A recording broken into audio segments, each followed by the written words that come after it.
My name is Sirrano Keith Baldeo, and this is one of the first shows I'm going to be doing as a conservative. And I say that because a very long time, actually a short time ago, I didn't know if I was a Democrat or a Republican. I didn't really choose sides. I think it was about 15 years ago. I was undecided if I wanted to be a Democrat, if I wanted to be a Republican. And what changed my mind is learning the history of the Democratic Party, seeing the bodies and the destruction that they left behind in the city of Patterson that I had a newspaper in for 10 years.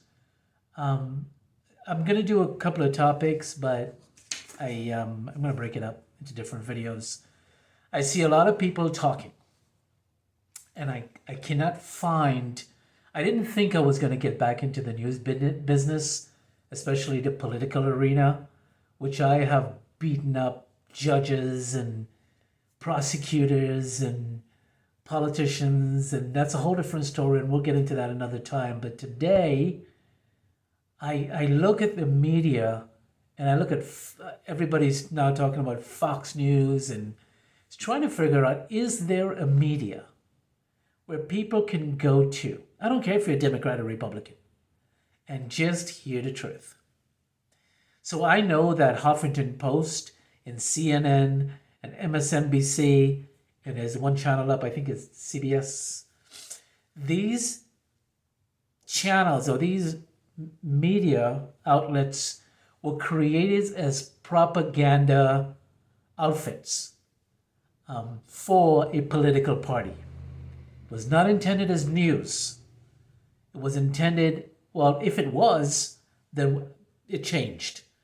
So then lately, Fox News, when the last election, I didn't vote for Donald Trump in the first election. And, but I looked at all the things he's done. I've gone through the cultural differences.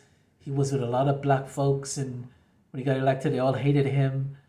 And being independent, I didn't really know about the Republican Party, frankly. I never really got into politics. But when I started learning about the different type of politics, I saw a difference. I saw a difference where I wanted to go as a Christian. I couldn't stay in the Democratic Party as a Christian. I couldn't. And I didn't really want to go full-blown Republican because I actually beat up on some Republicans in New Jersey because they were unqualified. And I've supported Democrats, not because they were Democrats, but because I thought they were more qualified for the position. And to me, qualifications is more important than party unless I see a detriment to the faith. And that changes the rules for me. So today, what I want to talk about, that's just a little about me. Today, what I want to talk about is Christie and the people that fell in line with the Democrats. So I did a story. This is one of the first newspapers that I had in New Jersey. And I interviewed Christie. And it says, Governor renews a promise to help the city of Patterson. That's me and Christie facing off with each other. I actually went to Sparta when he was running for office to chase him out to do this interview because the people of Patterson, New Jersey, mostly Democrats, were struggling. They were suffering. There was no help from the government. And I didn't care if you were Republican or Democrat, and he was a Republican governor at the time. But he kisses the behind, excuse my language, of all the Democrats to get what he wanted because it was very difficult for a Republican to win in New Jersey. So he prosecuted the Republican chairman, the Passaic County Republican chairman. He prosecuted this guy. And there were judges and there were local prosecutors, top prosecutors in Passaic County who were against Christie prosecuting this guy for, I don't know, something he did. I can't remember. His name is Peter Murphy. And Christie wanted to score points with the Democratic Party, and I think that's why he did that, to show that he's neutral. He's not neutral. He uses the Republicans to get what he wants. He's not really a true Republican, because a true Republican never sells out the base. I'm talking about a true Republican. Never sells out the base. No matter what happens, they stick with the base. And so anyway, I did this story with him. I faced him off. Look at how serious I was with him. I was not playing. I wanted to know if you were going to abandon the people of Patterson that didn't support your campaign. Because no matter if you win or lose, you have to help people. And he wasn't helping the people of Patterson. And when I asked him the question in another live meeting, he said, well, I'm in communications with the mayor, which was Jeffrey Jones at the time. We're talking to each other. And I asked Jones, and Jones says, not really. His people calls the city sometimes, and we try to reach out to him. So he's untruthful in that. And then this story was in August 2011. That's how long I was president of that paper. This is in 2012. So this is the front page of that I did. This is my newspaper that changed. It was called the New Jersey Pulse. This was a bromance between Christie and see, he's hugging. His arms is around Obama. Days before the election with, I think, Mitt Romney, he is hugging Obama. And I think he came off the plane. He went to meet him at the airport and was hugging him at the plane. So there we go.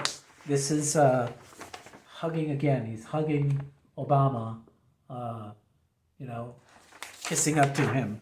So let me explain. And there was a cartoonist, another story that I reran, with Obama.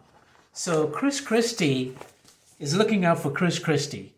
And I covered this guy. So I kind of know a little bit about him and his politics. And the reason I'm focusing on Christie is because I want to link the other people that is doing exactly what he's doing for the sake of their survival in the political world. So days before the election, and I try to do my homework as much as I can. Days before the election, Christie, and I did this little graph. I watched the Gallup poll, and this is how the election was. There was a tie between Mitt Romney and Obama. And after Christie was hugging him on the beach, and I think it was Hurricane Sandy, Obama started going up. So here's what happened. I think it was Superstorm Sandy that hit the East Coast.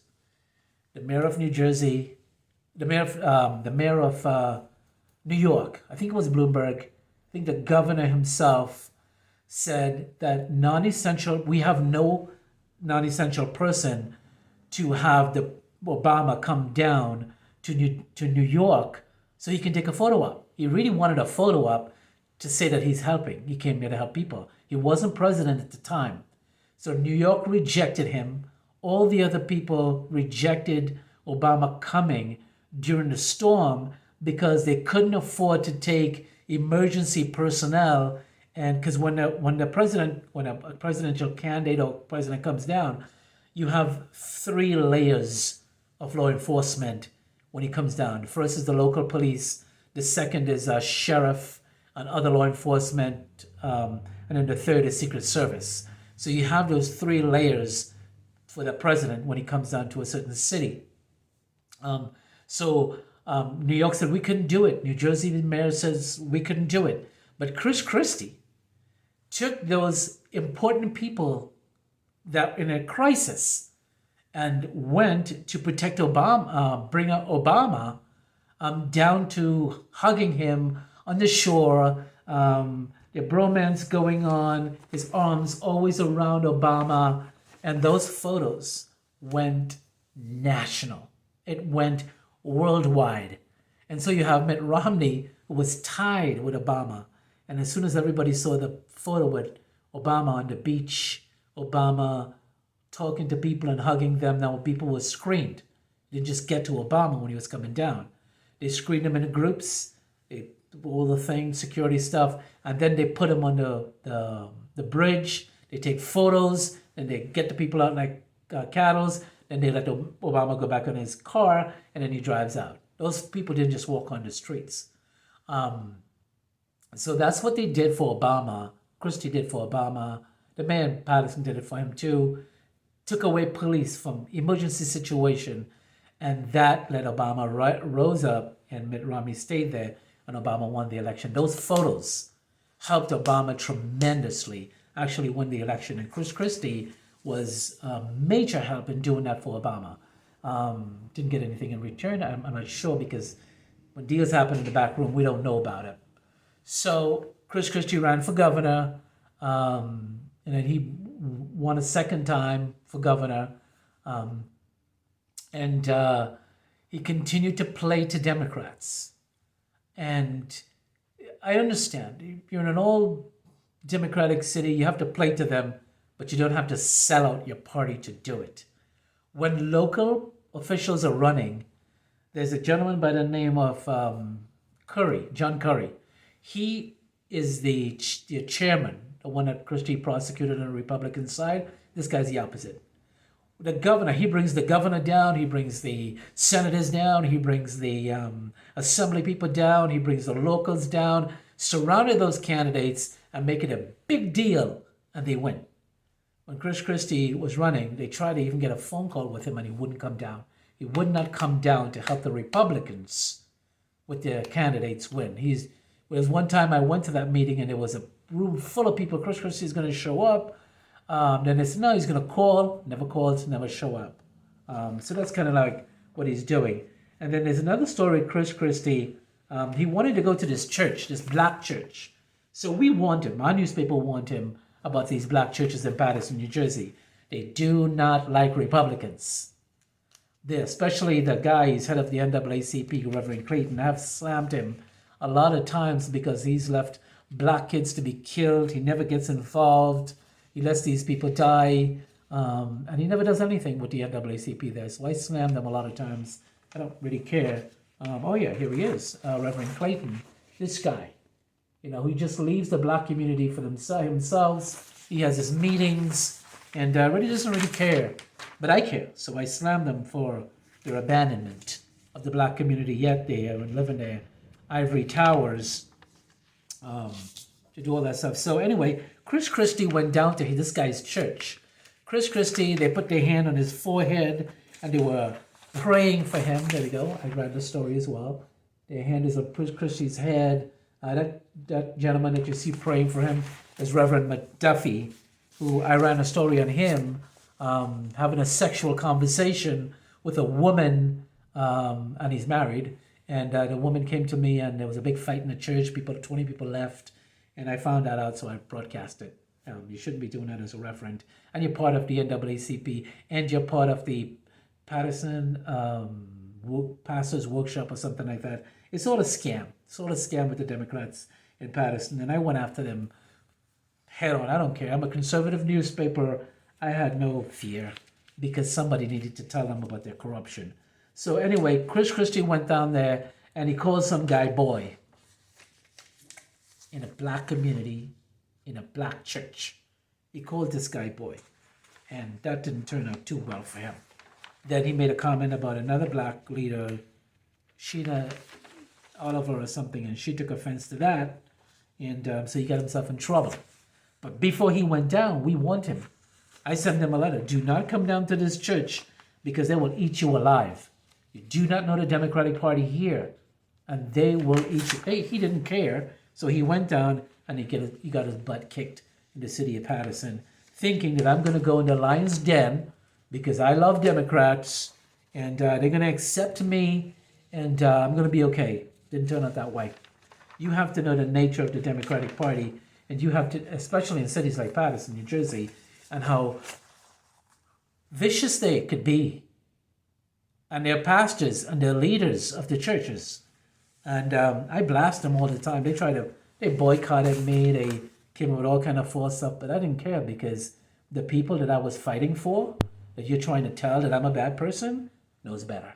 And that's all I care about. I know what Jesus did. Don't hit the people, hit the leaders. Because the people are the one who are innocent. They may want to kill you, but they're still innocent. So don't ever go after the people. So that's what Christie did. That's what Christie does. He plays to whoever he plays to. So he's got a bromance now with this guy, Biden. That's his new bromance. For him to make a comment that the investigation is an international disgrace or a national disgrace, For you to say something like that, it's no different from him having a history on a love fest with the Democratic Party against Republicans. So he's not the only one, but I'm just using him as a pivot. There are many people in the Republican Party who are really Democrats. Especially, I discovered that in the city of Dallas. The Republican Party in Dallas has about 20% that are Democrats in the party because in Northeast Dallas, there's a very large Republican voting base. So the Democrats figure if I pretend to be a Republican, I can get that voting base.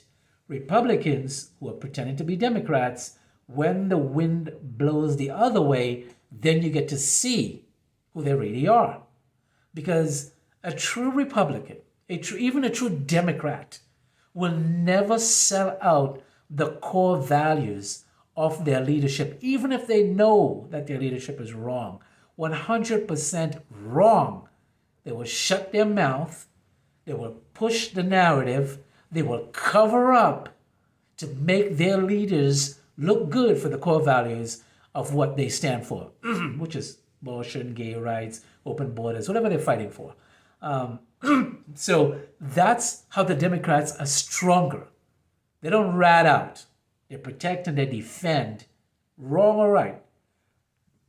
Republicans are now all suddenly self-righteous.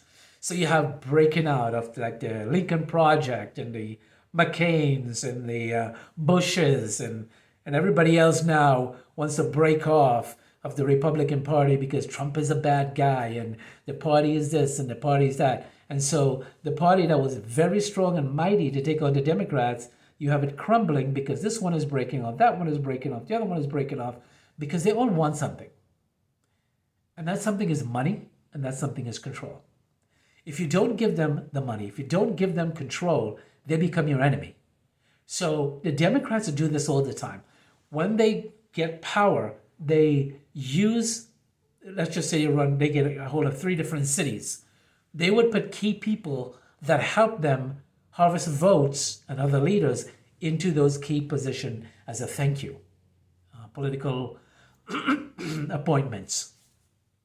Republicans don't do that. If they do it, it's out of the eyes of who we are. But we know that they don't do it because the people revolt. They revolt and they repel against the party. And you see that. So when I saw people like the Lincoln Project pushing for, they said they're pushing against Trump, but what you're really doing is you're pushing the other side. So if you're trying to kill your own party, you're trying to push the other party. So now the Lincoln Project is pushing for gay rights. They're pushing for abortion. They're pushing for influx of Muslims into the country, open borders, restrictions on handguns, and whatever else the Democrats is against the Republican for. People like the Lincoln Project now and Christie and the McCains and the Bushes, they're now pushing Democratic philosophies. And what they don't realize is when you kill this side, you're actually pushing that side. And that's what they're doing now. So Chris Christie is now for abortion. Chris Christie is now for gay rights and influx of foreign nationals without being screened, gun control, and all those other things that Republicans are trying to hold a fort on. He is now pushing against it. When you make comments that are negative, when you make comments that are in itself destructive, and you say the Republican and Trump's attitude because he wants legal ramifications for what he felt he was wrong, because he wants due process, that he is a national disgrace. Chris Christie was a prosecutor. He didn't really win a lot of the cases. He had people plead out. When they plead out, you don't go to trial, and it's still a win for you. So he'd say, I had about 500 prosecutions. He didn't really have a prosecution. They pleaded out. And that's what he did as a prosecutor most of the times. One of the other prosecutors was explaining to me. So when you have the language coming from people like him and other Republicans, they're trying to kill the base to push the other base inadvertently or not directly, but indirectly. And that's what you're getting here. So you have a Republican Party now with leadership that has no backbone, leadership that are looking to watch their own well-being, leadership that is looking to, keep their own, positions and money. And so the people, the real Republicans, the followers, now have no leaders that they can turn to when they hear language like people like Christie saying the president is a national disgrace. What exactly are you saying here? What are you doing? A Democratic governor or leader or ex will never say that. But you hear all the ex this and the ex that and the ex governor and the ex this and the ex military all saying get rid of Trump. They go to these ex because they're irrelevant. So when you give them promises and you bring them into your party, you make them relevant. And then they feel relevant. So then they tell you, listen, can you say this? Can you say that? What do you feel about this? And if they find any little thing that they can use against the Republican Party by another Republican, they will use it. It goes back to the gospel. They just needed Peter or somebody else, some witness to say something about Christ. He was going to destroy this building. He was going to blow this up. He was going to burn this down. This needs something they can use. And that's why when you see these Republican leaders not binding, not holding the line, not coming together, and they're scattered all over the place, you have a party where you need to come together and start reorganizing your leadership. But it will take somebody in the middle, smart enough, to start talking to Republicans again on how to get in the middle of there and start reevaluating the leadership, who you want to be there and who you don't want to be there. Because you're being sold out from people like Christie. Now, as soon as they identify themselves with trashing your party, you slap the label on them, you're a Democrat. You're not a Republican. No Republican will ever, I learned this, I know it's from Star Trek, but one of the things that William Shatner, Captain Kirk, used to do is when he goes into a situation and he's left on a planet, he would tell them, I don't care what happens to me, just save the ship. Just save the ship. Save the Enterprise. The Enterprise was the most important thing to that captain. And that's how you have to treat the Republican Party. The Republican base, the morals, the standards, the values, the biblical principles, all must be in the party and saved. It must be preserved and saved. You can't have people coming and trashing the party and calling it a disgrace when they themselves is a disgrace to the party. I've been following Christie. I know his moves. I know everything he does, why he does it, and how he plays politics on both sides. He should not be labeled a Republican. And anyone else that followed him should also be tossed out. Because you know what you do when you toss him out? You now have an empty space that you can fill. But if you keep people like him in the space, then you don't have the purity of the enterprise. You have purity of the values. You have purity of the morals. You have an imposter. You have a fool. You have a liar that's lying against the party because that's not what they would even say. All the people that follow Trump will never say these words, that he was a disgrace to whatever he was saying. Anyway, this is my take on Christie, and you got to watch all these people. You've got to have one person to listen to on a higher level that will tell you what to do and what not to do. I always admire this guy, John Kerry. He's the leader of the Democratic Party in New Jersey, and my admiration for him is only in his ability to bring his team together and hold them together. And his voice says, if you run against my candidate in the primary, we're going to crucify you. He keeps everything in line to protect his enterprise. And so I always admire and wish there was a Republican on the other side to stand up and say, okay, we have an empire. We have an enterprise too.